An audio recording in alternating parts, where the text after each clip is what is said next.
Shoqata organike lindi nga ky besim, por sot në këto 12 vite të themelimit, ajo është rritur në një strukturë që përfason mbi 40 fermer, antar, grumbullues, biznise dhe kooperativa të gjithë të përkushtuar ndaj një qëllimi të përbashkët, zhvillimi i qëndrueshëm i sektorit, promovimi i produkteve tona në tregjet e brendshme dhe ndërkombëtare dhe garantimi i cilësisë përmes certifikimeve organike. Kjo rrugë nuk ka qenë e lehtë që të vinë deri këtu, por asnjë sukses i qëndrueshëm nuk vjen edhe aq lehtë. Si themelues i kompanisë Fungo SHPK, jam i lidhur ngushtë me këtë sektor. Nga fillimet e viteve 1990 në mbledhjen spontane të këpurdhave dhe fryteve të malit, kemi arritur deri tek themelimin i kompanie që sot grumbullon, përpunon, prodhon dhe eksporton këpurdha me standarde të larta pothuajse në të gjithë Bashkimin Evropian, po ashtu edhe në Shtetet e Bashkuara të Amerikës. Fungo ka qenë e suksesshme për 2 arsye. Mund të them lirisht që jemi të parët që kemi filluar me përpunimin edhe kultivimin e këpurdhës champignon, dhe ajo ka qenë momenti më sfidues, më i vështirë, edhe të them të drejtën, duhet ta potencoj për kultivuesit dhe prodhuesit e ri. Unë kujtohet që herën e parë kur kemi qitë produktet tona në Vranjec, një qytetar ju kom dhinë qatë shumë, thonë që përdori këpurdha, po t'jepsh të 5 marka atëherë, u ka në valut marka, që me dhoni për kraj edhe mos më nal me punë. Mirë, po gjithmonë puna kolektive ndërmjet kompanive, institucioneve dhe partnerve ndërkombëtar na ka bërë që t'jemi sot këtu bashkarisht. Unë duhet ta falenderoj posaçërisht se për këto 25 vite sektori privat ka kaluar nëpër disa faza. Në fazën e parë të themelimit të institucioneve tona, sektorin privat e kanë shiqur pak me një sy më ndryshe.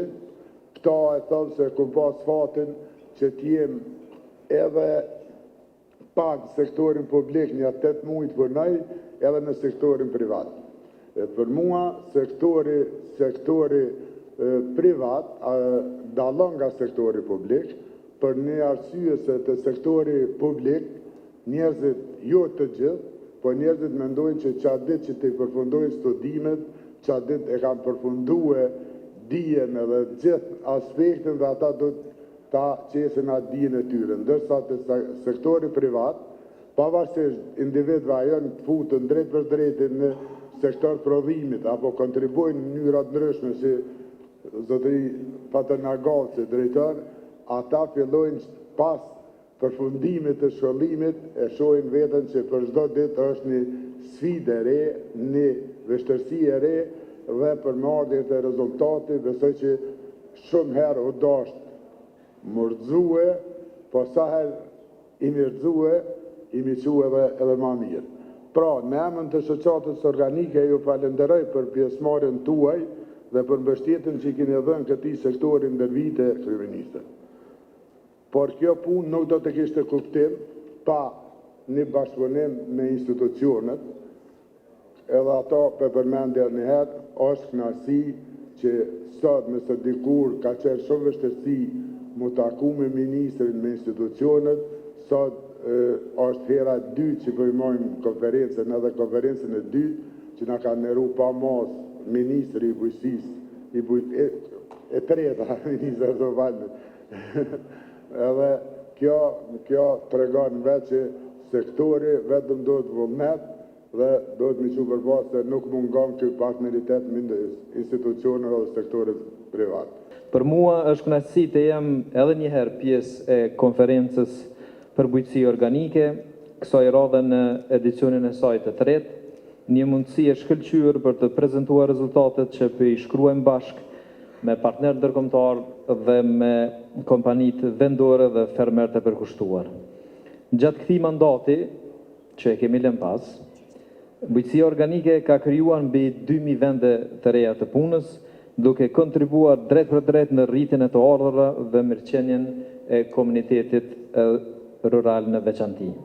Kjo fal politikave vizionare dhe 5 fishimit të përkrahjes financiare për këtë sektor. Nga një mbështetje që dikur ishte vetëm 50 euro për hektar, sot fermerët që merren me prodhim organik përfitojnë 250 euro shtesë për hektar të sipërfaqeve të certifikuara, duke shënuar një rritje të përkrahjes prej 400%. Kjo rritje në përkrahjen institucionale është një shembull se si politikat mbështetëse mund të nxisin transformimin në sektor, duke quar direkt në ngritjen e vetdijes së konsumatorëve edhe për përfitimet shëndetësore, por njëkohësisht edhe për aspektet tjera sikurse është ai i produkteve kozmetike me prodhime organike. Këtë ndryshim pozitiv dëshmon edhe rritja me 72% e sipërfaqeve të kultivuara në nën sektorin e bimëve mjekësore dhe aromatike, dhe se ky krahasim është duke u bazuar në statistikat dhe dhënat që ne posedojmë për vitin 2025, duke krahasuar me vitin paraprak, vitin 2024. Në Kosovë, bujqësinë organike tashmë kemi një sektor të orientuar edhe për eksport në rreth 20 kompani të certifikuara lidere, ku vetëm gjatë vitit 2024 96.2% e produkteve ishin të destinuar për tregun e jashtëm. Eksporti arriti në vlerën prej 17.6 milion euro dhe një rritje me vitin paraprak në vitin 2023 6.6%. Andaj të dashur të pranishëm, me politikat qëlluara, kushte të favorshme agroklimatike, biodiversitet të pasur, e njohuri të trashëguara bujqësore të fermerëve tonë, po e bëjmë vendin tonë të gatshëm për të udhëhequr me shembujt më pozitiv në sektorin e bujqësisë organike. Kur flasim për kornizën programore, është më rëndësi të nënvizojmë se jemi duke zbatuar me sukses planin kombëtar për bujqësi organike 2023-2026. Si dhe po hartojmë ligjin e ri për bujqësi organike, i cili synon të krijojë bazë të qëndrueshëm dhe inovacion në zhvillimin tutje të këtij sektori. Një mend, bujqësia është sektori i cili kërkon përkushtim dhe angazhim dhe mbi të gjitha punë me zemër. Këtë e vërtetova edhe unë si minister, i cilin të kaluamën nuk jam fshu për aktivitete bujqësore, por me gjithat puna dhe angazhimi, kontakti me ju, më ka bërë që edhe të shndrohem në një fermer të vogël, për shkak se kam mbjell vitin e kaluam 1000 fidane me boranicë amerikane. Kujdesin nuk kam sikur se ju profesionist dhe maksimal, po ja dedikoj një herë në javë dhe përveç se tashmë jam i lidhur shpirtërisht dhe emocionalisht me sektorin e bujqësisë, unë mendoj që angazhimi në bujqësi, lidhja me tokën, me fidanet, është një raport krejt tjetër në aspektin edhe dashurisë për vendin, edhe për këtë unë me thonë që fermerët e kanë edhe një dozë më të madhe të patriotizmit për shkak se ndërlidhja me tokën, ndjeshmëria ndër fidanet, edhe kur i sheh frutet e punës që ti i mbjell, bën që niveli i patriotizmit dhe dashurisë tjetë edhe nivel më i lartë. Andaj, bujqësia nuk është vetëm ushqim, është edhe shëndet, po është edhe siguri kombëtare, dhe ju ftoj që të vazhdoni me intensitet edhe më të lartë, të punojnë tokën së bashku për një Kosovë që prodhon cilësi, siguri dhe begati për gjithë.